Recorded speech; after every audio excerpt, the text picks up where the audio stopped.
আজকের ভিডিওতেও আমরা শিখব বেশ কিছু দৈনন্দিন জীবনে ব্যবহৃত হয় এই রকমই English sentences.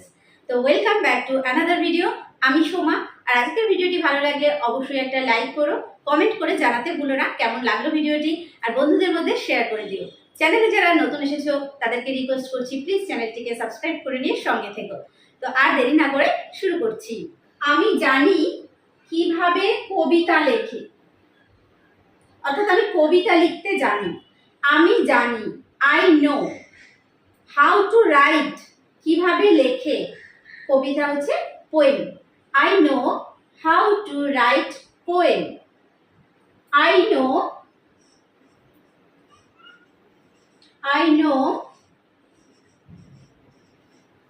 How to right poem. আমি জানি কিভাবে কবিতা লেখে। I know how to right poem. ধরো আমি জানি কিভাবে গল্প লেখে। বলছি আমি জানি কিভাবে গল্প লেখে, এটাকে ইংলিশে কি বলবো? তাহলে শুধু পোয়েমের জায়গায় আমরা গল্পের ইংলিশটা লিখবো story. I know how to write story. I know how to write story. এই অঙ্কটা কে করতে পারে? কে করতে পারে? Who can. আর অঙ্ক করার ক্ষেত্রে সমাধান করা বোঝায়। Who can work out this sum. Who can work out this সাম।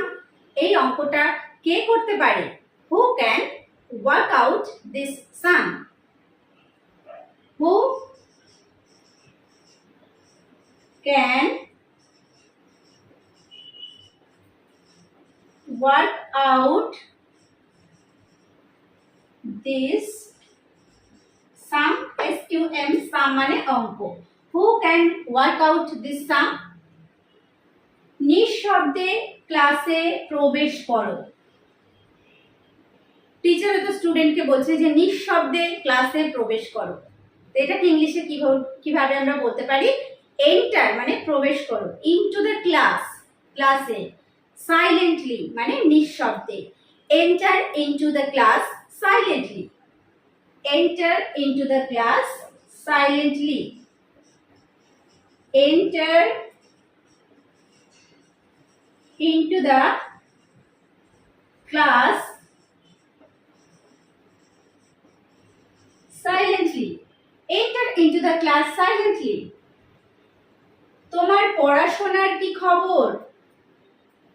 তো এটাকে আমরা ইংলিশে জিজ্ঞেস করতে পারি, what's up with your studies. What's up with your studies. তোমার পড়াশোনার কি খবর? What's up. হোয়াটসঅ্যাপ মানে হচ্ছে কি খবর। With your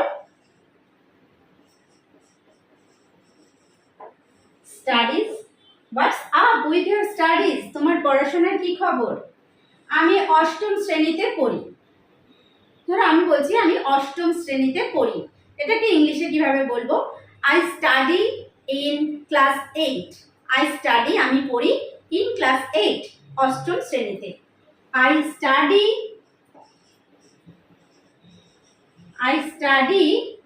in class 8. I study in class 8. তুমি কোথায় পড়াশোনা করো? কাউকে জিজ্ঞেস করছি তুমি কোথায় পড়াশোনা করো, এটাকে ইংলিশে জিজ্ঞেস করব, where do you study? Where do you study? তুমি কোথায় পড়াশোনা করো? Where do you study? Where do you study? আমি এখানে পড়ার জন্য আসি। আমি কোথাও হয়তো যাই, কেউ আমাকে জিজ্ঞেস করছে তুমি এখানে কি জন্য আসো? আমি বলছি আমি পড়ার জন্য আসি। এটাকে ইংলিশে কিভাবে বলবো? I come here to read. I come here to read. আমি এখানে পড়ার জন্য আসি বা পড়তে আসি। I come here to read. I come here to read. আমি এখানে পড়ার জন্য আসি। তুমি কি ইংরেজি বলতে পারো? তুমি কি ইংরেজি বলতে পারো? Can you speak English?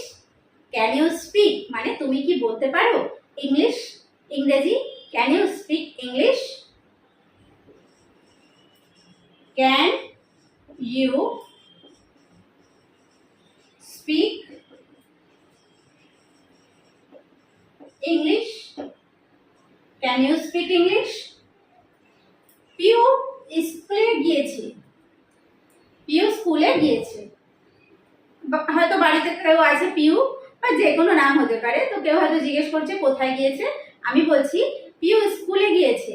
সেটাকে ইংলিশে কিভাবে বলবো? Piu has gone to school, Piu has gone to school, Piu has gone to school, Piu has gone to school. তুমি কতদিন ধরে ইংরেজি শিখছো?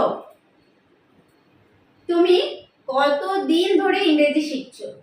হাউ লং মানে হচ্ছে কতদিন, এবার কতদিন ধরে বলা হচ্ছে, তাহলে how long have you been, কতদিন ধরে তুমি have you been learning English, তুমি ইংরেজি শিখছো।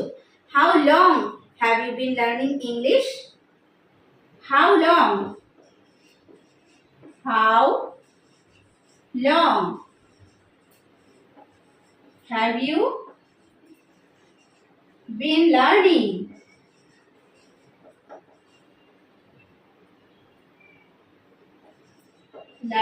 English?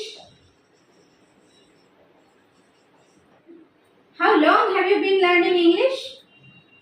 সে মনে হয় এটা করেছে, কোন একটা কাজ মনে করছি সে করেছে, সে মনে হয় এটা করেছে। He seems to have, seems হচ্ছে মনে হওয়ার ক্ষেত্রে আমরা ব্যবহার করি। He seems to have done it, he seems to have done it,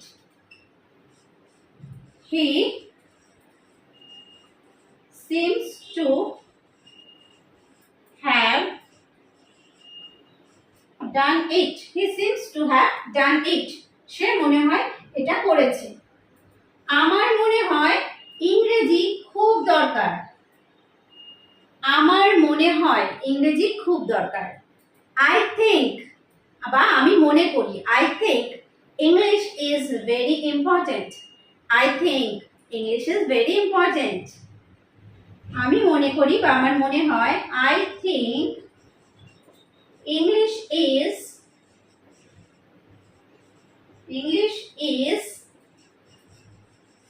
very important, I think English is very important. আমাদের ভালো করে পড়তে হবে, আমাদের ভালো করে পড়তে হবে। We have to study well, we have to study well, আমাদের ভালো করে পড়তে হবে। We have to study, আমাদের পড়তে হবে ভালো করে হচ্ছে well, we have to study well. আমি বিমান চালক হতে চাই, বিমান চালক ইংলিশ হচ্ছে pilot. I want to be a pilot, আমি বিমান চালক হতে চাই। I want to be মানে আমি হতে চাই, I want আমি চাই, to be হতে, a pilot, I want to be a pilot, আমি বিমান চালক হতে চাই। তুমি গত কয়েকদিন অনুপস্থিত ছিলে, তুমি গত কয়েকদিন অনুপস্থিত ছিলে, তাহলে তুমি অনুপস্থিত ছিলে এটাকে ইংলিশে বলবো ইউ ওয়্যার অ্যাবসেন্ট। এবার গত কয়েকদিন, for the last few days, তাহলে পুরো সেন্টেন্সটা হলো you were absent for the last few days, you were absent, you were absent for the last few days. Okay, you were absent for the last few days. আমি বাংলাতে ভালো, আমি বাংলাতে ভালো। I am good in Bengali. I am good in Bengali. I am good in Bengali. I am good in Bengali. আমি বাংলাতে ভালো। আমি আমার ইংরেজি দক্ষতার উন্নতি করতে চাই। আমি ইংরেজিটা ভালো পারি না, আমি আমার ইংরেজি দক্ষতার উন্নতি করতে চাই। তাহলে আই ওয়ান্ট টু ইমপ্রুভ, আমি উন্নতি করতে চাই। কি উন্নতি করতে চাই? আমার ইংরেজি দক্ষতার, my English skills. I want to improve my English skills. I want to improve my English skills মানে দক্ষতা। I want to improve my English skills. আজকের আবহাওয়া মনোরম। আজকের আবহাওয়া মনোরম, এটাকে ইংলিশে বলবো today's weather is pleasant. Today's weather is pleasant.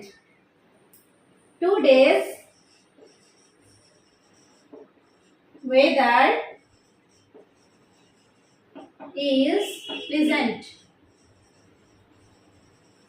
Pleasant মানে হচ্ছে মনোরম। Today's weather is pleasant. আজকের আবহাওয়া মনোরম। তোমার সাথে সাক্ষাতে ভালো লাগলো। কারোর সঙ্গে যখন দেখা হয় আমরা বলি না যে তোমার সঙ্গে দেখা হয়ে ভালো লাগলো, তো এটা আমরা অনেকভাবে বলতে পারি। Nice to meet you, glad to meet you, এভাবে বলতে পারি। তাহলে তোমার সাথে সাক্ষাতে ভালো লাগলো, glad to meet you, glad to meet you, glad to meet you, glad to meet you. ঈশ্বর তোমার মঙ্গল করুক। কাউকে আমরা ব্লেসিংস দিই যে ঈশ্বর তোমার মঙ্গল করুক। God bless you, God bless you, God bless you, God bless you, ঈশ্বর তোমার মঙ্গল করুক। আমি তোমার জন্য অপেক্ষা করছি। এটাকে ইংলিশে বলবো আমি তোমার জন্য অপেক্ষা করছি। আই এম ওয়েটিং, আমি অপেক্ষা করছি তোমার জন্য, for you. I am waiting for you, আমি তোমার জন্য অপেক্ষা করছি। I am waiting for you, I am waiting for you, আমি তোমার জন্য অপেক্ষা করছি। আপনাকে অনেক ধন্যবাদ। কাউকে আমরা ধন্যবাদ দিচ্ছি, হয়তো তার থেকে কোনো হেল্প পেয়েছি। আপনাকে অনেক ধন্যবাদ, thank you very much, thank you very much, আপনাকে অনেক ধন্যবাদ, thank you very much, thank you very much. দুঃখিত, এটা আবার ঘটবে না। কোনো একটা কাজ আমি হয়তো করে ফেলেছি, সেটা ভুল কিছু করেছি, তো পরে আমি বুঝতে পেরেছি যে এটা আমার ভুল হয়েছে, বলছি দুঃখিত, সরি, এটা আবার ঘটবে না। It will not happen again, it will not happen again. Sorry, it will not happen, happen মানে হচ্ছে ঘটা, তাহলে উইল নট হ্যাপেন হচ্ছে ঘটবে না। It will not happen again মানে আবার। তাহলে এই মানে যে ভুলটা করেছে এটা আর হবে না বা এর পরে আর হবে না, তাই বলা হচ্ছে যে এটা আবার ঘটবে না। It will not happen again. আমাকে সাহায্য করুন। কারোর কাছে যখন আমরা সাহায্য চাই, বলি না যে আমাকে সাহায্য করুন, তো আমি এটাকে ইংলিশে কিভাবে বলতে পারি? প্রথমে আমরা ইউজ করবো একটা প্লিজ, কারণ কারোর কাছে যখন আমি সাহায্য বা হেল্প চাইছি, তাকে আমি রিকোয়েস্ট করছি যে প্লিজ আমাকে হেল্প করুন, please help me, please help me, দয়া করে আমাকে সাহায্য করুন। মানে please help me, okay, please help me. একটি বৈঠকে আছি। আমাকে হয়তো কেউ ফোন করেছে কোথাও যাওয়ার জন্য, তো আমি বলছি যে আমি এখন একটা বৈঠকে আছি। তো এটাকে আমরা ইংলিশে কিভাবে বলবো? I am in a meeting. I am in a meeting. I am in a meeting. I am in a meeting. আমি একটি বৈঠকে আছি। আমি বাংলা ভাষা পছন্দ করি। আমি বাংলা ভাষা পছন্দ করি। I like Bengali language. I like Bengali language. I like Bengali language. I like Bengali language. আমি বাংলা ভাষা পছন্দ করি। তাহলে আজকের ভিডিওতেও আমরা শিখলাম বেশ কিছু ইংলিশ সেন্টেন্স, যেগুলো ব্যবহার করে আমরা আমাদের দৈনন্দিন জীবনে কথাবার্তা বলতে পারি, এবং এগুলো আমরা প্র্যাকটিসের মধ্যে দিয়ে আমাদের যে ইংলিশ স্পিকিং পাওয়ার সেটাকেও আমরা ইনক্রিজ করতে পারি। তো আজকের ভিডিওটি কেমন লাগলো অবশ্যই কমেন্ট করে জানিও। আর ভিডিওটি শেষ পর্যন্ত দেখার জন্য প্রত্যেককে থ্যাংক ইউ। দেখা হবে নেক্সট ভিডিওতে।